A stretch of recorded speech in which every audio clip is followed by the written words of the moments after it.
Aujourd'hui, on va parler du marché des vins et spiritueux en Asie, les tendances qui sont à venir, les changements de consommation. Je m'appelle Jean-Charles Letellier, je suis le fondateur de Vinifilt, une société qui aide les producteurs de vins, champagne et spiritueux à exporter en Asie depuis maintenant plus de 15 ans. On commence cette première actualité par la consommation de vin mondiale qui va continuer à baisser, même en 2026, puisque les consommateurs s'orientent vers des boissons plus haut de gamme et plus sélectives. C'est que la consommation mondiale de vin, notamment dans les pays dits développés, donc France, Europe, États-Unis, va continuer à baisser dans les prochaines années, tout simplement parce que les consommateurs veulent. Et donc, selon les études de marché, les marchés européens vont continuer à voir la consommation baisser. Hein, que ça soit vin, champagne et spiritueux, y compris la bière. On voit qu'il y a vraiment un changement de mentalité dans la consommation des produits, même en France. Pourquoi? Parce que la nouvelle génération Z veut choisir maintenant des produits plus tendance, moins riches peut-être en alcool et voilà, être plus en phase avec, on va dire, les nouveaux modes de consommation actuels. Maintenant, on va parler du marché chinois. Depuis de 2008 à 2020, la France a exporté, d'énormes volumes de quanti puis, le covid est arrivé. En 2020, il y a eu, forcément une année, assez compliquée pour beaucoup d'opérateurs en Chine, ainsi que les producteurs. Et depuis 6 ans, le marché chinois n'a pas retrouvé une croissance des importations comme on l'avait espéré. Puisque, la baisse des importations cumulées depuis 6 ans, pour les vins français, on doit être autour des -80% en volume. Ça veut dire quoi? Ça veut dire que les producteurs exportent moins de volume, mais par contre, le prix moyen de la bouteille augmente. Donc moins de volume, plus de qualité.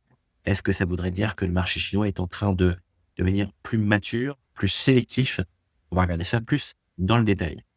Donc 2025 à 2024, on note une baisse de la valeur, de 14,6. Et en volume, on est à -26% entre 2025 et 2024.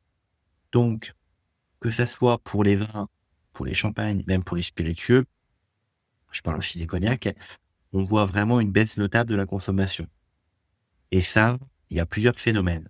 Effectivement, il y a un phénomène de la nouvelle génération qui arrive, qui est plus informée qu'avant, qui est euh, plus intéressée pour découvrir de nouvelles références et qui consomme moins, mais qui décide de consommer des produits de meilleure qualité. Ça, c'est la première chose. La deuxième chose, c'est qu'on a des concurrents internationaux qui exportent en Chine des gros volumes avec des valeurs aussi importantes. Je pense notamment à l'Australie, qui est passée devant la France depuis quelques années, alors que la France était leader sur l'exportation des vins en Chine. Donc, vous avez Australie numéro 1, France numéro 2 et le Chili qui doit être en troisième position. Savoir que l'Australie et le Chili ont signé des accords entre les différents pays pour réduire les taxes à l'importation de manière importante, tandis que la France n'a toujours pas le bénéfice de ces accords. Maintenant, on va regarder, l'Inde, c'est un marché qui est en pleine effervescence, peut noter une croissance annuelle de 3% jusqu'en 2034 et on note 20 millions de nouveaux consommateurs chaque année qui sont en capacité de consommer de l'alcool. Donc, le marché indien est un marché qui est bien sûr complexe parce que en fonction de l'état auquel vous allez exporter, eh bien les règles à l'import vont être un peu différentes.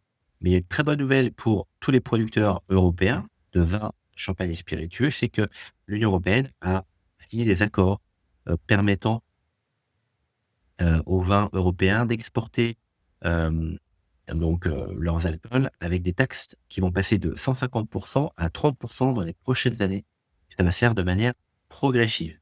Donc c'est une excellente nouvelle pour les producteurs français qui souhaitent trouver de nouveaux débouchés en Asie. Puisque aujourd'hui en Asie, les 2 plus gros marchés restent quand même la Chine et le Japon. Et puis l'Inde qui, avec sa population de quasiment 1,4 milliard d'habitants, une classe moyenne qui est en train de progresser très, très fort, ça va donner des possibilités d'exportation vraiment très intéressantes pour les producteurs. Alors, On parle du marché chinois, mais c'est un marché, ce sont des produits aussi qui fonctionnent bien en Europe, aux États-Unis et la Chine aussi. C'est-à-dire que les sans alcool, ce qu'on appelle aussi plus communément les lono, donc les vins faiblement alcoolisés ou les vins pas du tout alcoolisés, sont effectivement en forte demande en Chine. Et donc, même par exemple, des producteurs, de baijiu chinois, le baijiu, c'est l'alcool, fait à base de sorgho, de riz, qui est, communément, dégusté par les Chinois depuis de nombreuses années, nombreuses décennies. Et bien, même le géant, qui s'appelle Maotai, eh bien, a lancé des baijiu avec, moins d'alcool ou quasiment peu d'alcool. Donc ça veut dire qu'il y a une vraie tendance de fond pour, les nouveaux consommateurs qui s'est également lancé dans le segment des boissons à faible teneur en alcool. Donc ça, c'est important que vous le sachiez, c'est que le marché chinois, il évolue de la même manière que les marchés européens. Pour les producteurs, j'encourage ceux qui n'ont pas encore de gamme de vin sans alcool à y réfléchir dans les prochaines années. Je pense qu'il y a encore pas mal de place à prendre sur ces différents marchés, notamment en Asie. Hein, j'ai pas mal de retours d'importateurs qui me disent être très intéressés par ces produits, vins tranquilles, des sparkling et puis parfois des spiritueux notamment. Ensuite, de Tokyo à Mumbai, on a quand même quasiment 3,2 milliards de consommateurs asiatiques. Et qu'est-ce qu'ils vont choisir dans les prochaines années en termes de produits? Eh bien, ça représente quand même 40 de la population mondiale, hein. Et je dis que l'Asie, en 2026, c'est 60 de la richesse mondiale qui est produite. Donc ça veut dire que si on prend la Chine, le Japon, l'Inde et puis les pays de l'ASEAN, on a une richesse qui est produite, qui est extrêmement forte. Qui veut dire que vous avez une classe moyenne qui est en train d'émerger, une classe moyenne supérieure qui passe à un nouveau cap de revenus qui lui permet, eh bien, de déguster de nouveaux produits, heu, notamment des produits importés, des produits premium qui arrivent sur les différents marchés.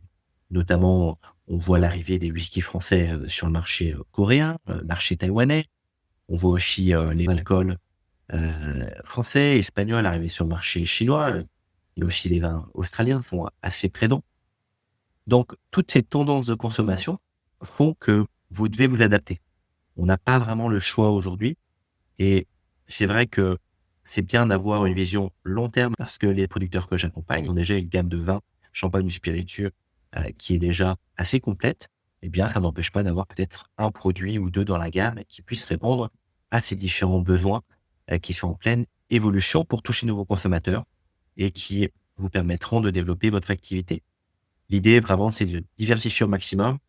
Pourquoi? Parce qu'on voit que les marchés européens, même américains, l'Asie reste, on va dire, plus stable et avec des potentiels de croissance assez importants. Donc voici pour les dernières actualités. Si vous avez des commentaires, mettez-les, juste en bas. Si vous avez certains points que vous souhaitez aborder, eh bien, écrivez-moi en privé, j'essaierai d'y répondre et je vous dis à très bientôt pour une prochaine édition des marchés des vins et spiritueux en Asie.